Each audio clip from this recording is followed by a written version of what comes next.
Assalamualaikum warahmatullahi wabarakatuh. Perkenalkan, kami dari kelompok 12 kelas D akan mempresentasikan tugas besar atau proyek A mata kuliah APBO dengan judul Suara Kita, Sistem Layanan Pengaduan Publik Masyarakat Kota Bandar Lampung berbasis web dengan 4 anggota, yaitu saya Amal Fatih, yang kedua ada Mai Ardika Wijaya Prasetyo, Bunga Salma Jahra, dan Neza Habib Ajhari, yang dimana sistem ini dirancang untuk mengelola dan menyampaikan aspirasi ataupun keluhan masyarakat terkait pelayanan publik di lingkungan pemerintahan Bandar Lampung yang disampaikan secara digital melalui aplikasi ini. Secara keseluruhan, sistem ini digunakan untuk memfasilitasi atau menghubungkan komunikasi antara masyarakat, petugas, dan administrator dalam menyelesaikan keluhan publik secara transparan dan akuntabel dengan 4 permasalahan utama, yaitu pengelolaan data pengaduan, transparansi status laporan dalam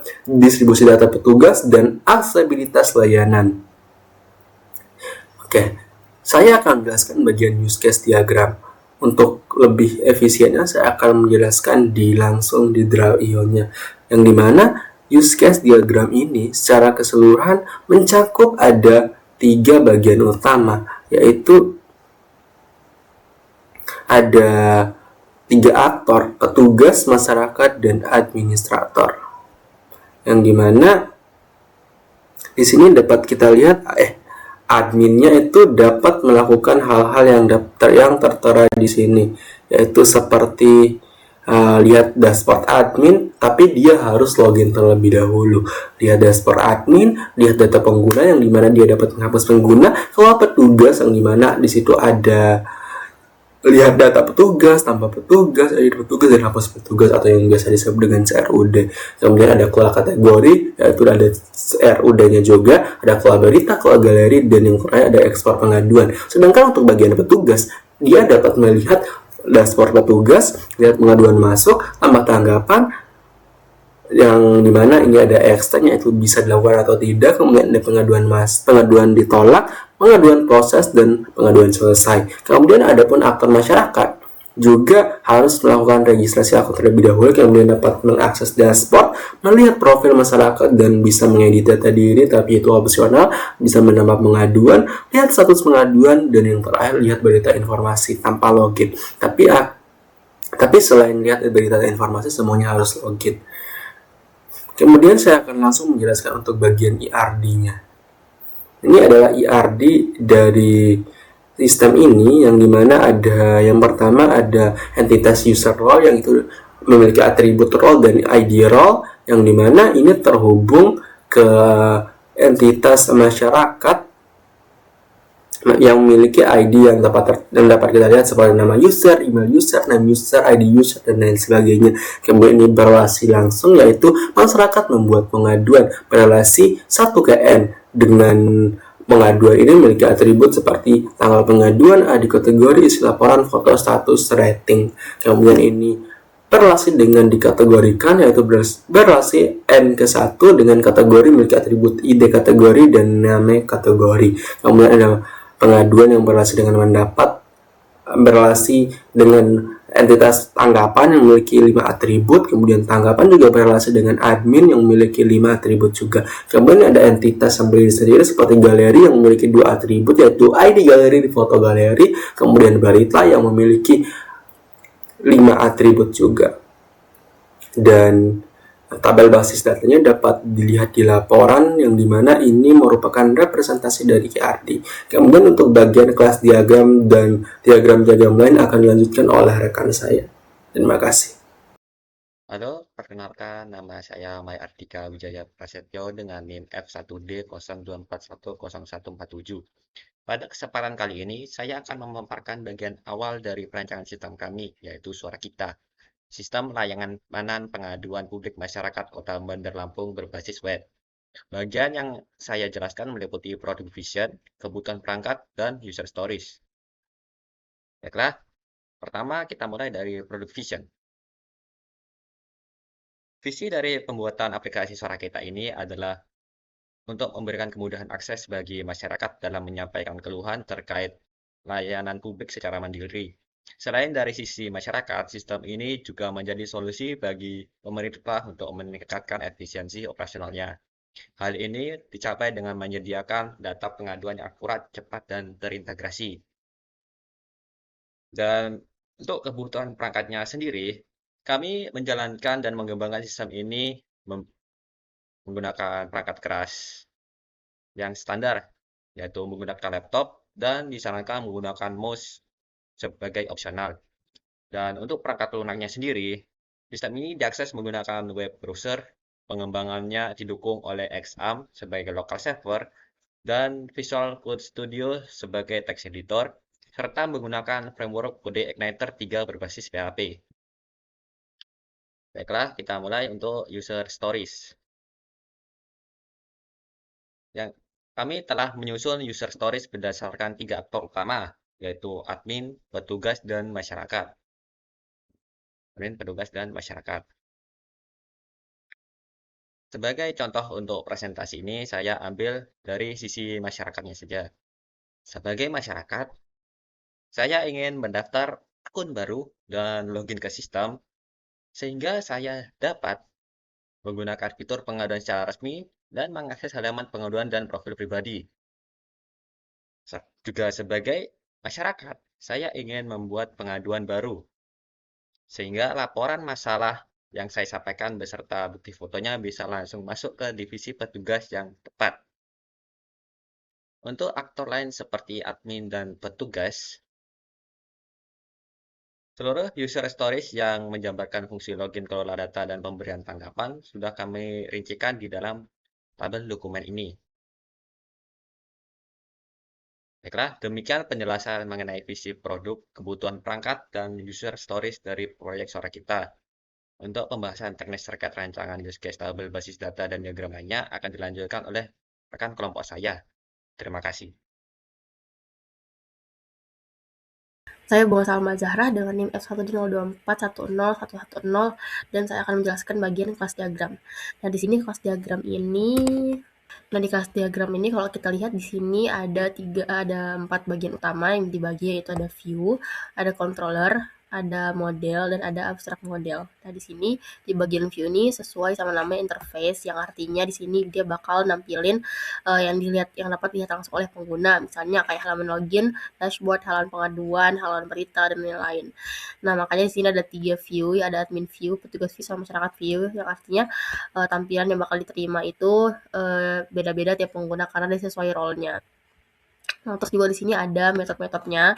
Nah, yang pertama misalkan ada metode login, dashboard, atau enggak metode form pengaduan. Nah, metode-metode ini tuh dia bakal nunjukin halaman atau fitur yang bisa ditampilin ke pengguna. Selanjutnya ada 3 controller di sini, ada admin controller, petugas, sama masyarakat. Nah, controller ini dia bakal ngubungin antara tampilan sama database. Misalnya, user dia bakal ngeklik kirim pengaduan. Nah, yang terima itu masyarakat controller. Nah, baru nanti controller itu dia bakal nyuruh model buat nyimpen data. Jadi, istilahnya controller ini tuh adalah otaknya lah. Lalu ada model. Nah, model ini tugasnya ini cuma satu, yang artinya dia mengelola data. Semisal ada user model tuh buat nyimpan data user. Terus kalau pengaduan model dia nyimpan data laporan. Berita model dia nyimpan berita, kategori dia nyimpan kategori, tanggapan model dia nyimpan balasan dari petugas. Nah, jadi ini tuh satu model yang bakal wakilin satu tabel di database. Lalu yang tengah ini ada suara kita model. Suara kita model ini dia beda dari model lainnya. Dia di namanya ada abstrak model, abstrak kelas. Dia ini cuma buat tempat nyimpan fungsi-fungsi yang sama biar kita nggak tulis ulang lagi. Jadi biar mempermudah aja. Selanjutnya saya akan menjelaskan objek diagram. Nah, objek diagram ini dia beda sama kelas diagram tadi. Kalau kelas diagram tuh kayak cuma rancangan aja, tapi kalau di objek model ini contoh nyatanya.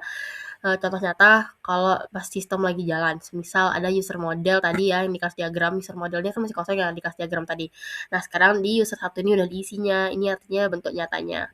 Nah, misalkan juga ada admin, isinya ada nama, username, sama password, ada role-nya. Yang artinya ini tuh bener-bener satu akun admin yang nyata yang ada di database. Terus di user tadi itu udah ada juga nama, email, nick, telepon, yang artinya ini bukan rancangan lagi, tapi ini udah data yang nyata. Lalu di pengaduan ini misalnya ada juga isi laporan, di mana isi laporan itu misalkan jalannya jelek, terus statusnya udah selesai, ratingnya sangat puas. Ya, artinya laporan masyarakat tersebut itu udah diproses sampai selesai. Terus di sini kita juga ada role-nya. Yang pertama ada role admin, role 2 ada role member, role ketiga ada role petugas. Intinya objek diagram ini dia untuk liatin data asli yang ada di sistem. Jadi dia bukan cuma sekedar rancangan aja, tapi udah data nyatanya. Selanjutnya saya akan menjelaskan activity diagram. Nah, yang pertama login. Login ini dia gambarin proses pas pengguna masuk ke sistem. Jadi yang pertama pengguna ini bakal ngisi username sama password, terus sistemnya bakal validasi apakah salah atau benar. Kalau misal salah, dia bakal munculin pesan gagal login. Kalau misalkan benar, dia bakal masuk ke dashboard sesuai role masing-masing. Admin masuk admin, dashboard masyarakat masuk masyarakat, petugas masuk petugas. Nah, selanjutnya saya akan menjelaskan activity tambah pengaduan. Nah, di tambah pengaduan ini, dia gambarin proses utama di aplikasi kita. Yang pertama, jadi di sini dia bakal buka form. Masyarakat nih bakal buka form, terus dia bakal ngisi laporan, lalu bakal disuruh buat pilih kategori, lalu bakal upload foto bukti. Nanti pas diklik kirim, sistemnya bakal ngecek apakah semua data ini udah lengkap atau belum. Kalau belum lengkap, pengguna ini bakal diminta buat lengkapin data. Kalau misalnya udah lengkap, laporannya bakal disimpan ke database dengan statusnya itu belum diverifikasi. Karena selanjutnya laporan ini bakal diproses sama petugas. Sekian penjelasan dari saya. Perkenalkan, nama saya Neza Habib Azhari dengan NIM F1D024101130. Di sini saya akan menjelaskan sequence diagram dan saya akan mengambil satu sequence diagram sebagai perwakilan, yaitu sequence login untuk mempersingkat waktu. Nah, di sequence login ini kita itu menggunakan 5 lifeline, yaitu ada all user sebagai aktor, ada halaman aktif sebagai tampilan, ada controller yang memproses logika, dan ada model yang mengakses data serta dashboard ketika nanti tujuan login sudah berhasil dilakukan. Pertama di sini yaitu ketika user memanggil fungsi index, maka dia ini bakal diarahin ke halaman aktif. Nah, yang dimana di sini maksudnya yaitu user ini mengklik halaman login dan halaman login itu pun ditampilkan. Nah, setelah itu di halaman aktif ini ketika user sudah mengisi username dan password, halaman aktif ini bakal mengirim request proses login ke controller, dan controller pun menerima inputan dari user lalu memprosesnya. Setelah itu, controller ini pun bakal memanggil fungsi proses login sekali lagi untuk dikirim ke model. Nah, di model ini pun bakal dilakukan pengecekan login. Nah, di sini bisa dilihat ada cek login. Dia ini bakal meriksa ke database apakah username dan passwordnya itu valid. Setelah dilakukan pengecekan, dia ini bakal dikembalikan ke controller melalui cek akses. Nah, di sini bakal terjadi dua kemungkinan, yaitu kemungkinan pertama, jika dia itu gagal, maka controller ini bakal mengirim form validation ke halaman aktif. Lalu halaman aktif ini bakal nampilin form error ke user berupa pesan error bahwa loginnya itu gagal. Nah, di sini. Nah, ketika kemungkinan kedua terjadi atau proses login berhasil, maka controller ini pun bakal memanggil cek akses ke halaman aktif untuk memberitahu bahwa proses loginnya itu berhasil dan menentukan role-nya ini apakah role-nya itu petugas, masyarakat, ataupun admin. Ketika sudah dicek, dia itu bakal dikirim ke dashboard dengan menggunakan redirect dashboard. Nah, ketika loginnya itu sudah berhasil sesuai role-nya, dia ini bakal diarahkan ke halaman dashboard sesuai role-nya. Mungkin itu saja yang bisa saya jelasin dari sequence login ini.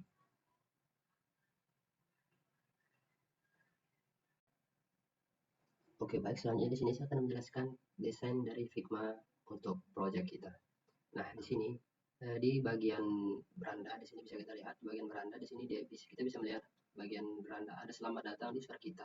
Selanjutnya yaitu ada tentang, yang dimana kita bisa melihat apa itu website suara kita dan alur dari proses pengaduan. Nah, selanjutnya ada di bagian berita. Di sini kita bisa melihat berita informasi terkini tentang apa yang terjadi sekarang. Dan selanjutnya ada galeri berupa foto-foto. Nah, selanjutnya di sini ada form login, halaman login. Di sini kita bisa login sebagai user, admin, maupun petugas. Nah, selanjutnya di bawah pertama ada halaman register untuk password. Nah, mungkin itu saja yang bisa saya jelasin dari desain Figma ini. Saya jelasinnya cepat dan intinya saja dikarenakan untuk menghemat waktu.